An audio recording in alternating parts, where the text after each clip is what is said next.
dari kaum muslimin sekalian.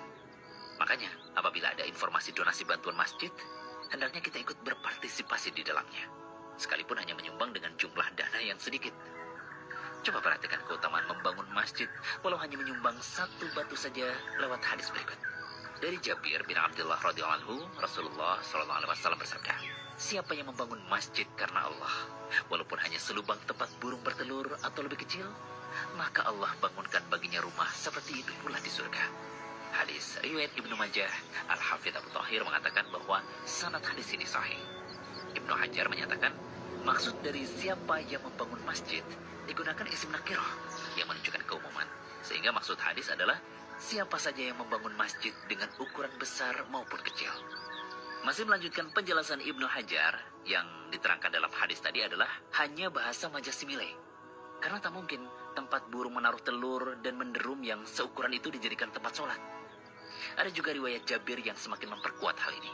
Sebagian ulama lainnya menafsirkan hadis tersebut secara tekstual. Maksudnya, siapa membangun masjid dengan menambah bagian kecil saja yang dibutuhkan, tambahan tersebut seukuran tempat burung bertelur, atau bisa jadi caranya para jamaah bekerja sama untuk membangun masjid, dan setiap orang punya bagian kecil seukuran tempat burung bertelur, ini semua masuk dalam istilah membangun masjid. Karena bentuk akhirnya adalah suatu masjid. Dalam benak kita yaitu tempat untuk kita sholat.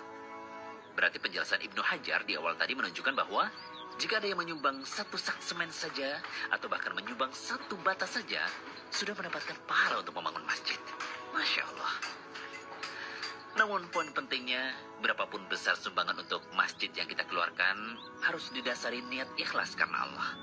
Karena yang dimaksud lillah, kata Ibnu Hajar, adalah ikhlas karena Allah. Jadi pahala besar membangun masjid yang disebutkan dalam hadis yang kita kaji saat ini bisa diraih karena kita ikhlas dalam beramal, bukan untuk cari pujian atau balasan dari manusia. Lalu, apa maksud dibangunkan bangunan semisal di surga? Kata Imam Nawawi rahimahullah, maksud akan dibangunkan baginya semisal itu di surga ada dua tafsiran. Yakni yang pertama, Allah akan membangunkan semisal itu dengan bangunan yang disebut bait atau rumah.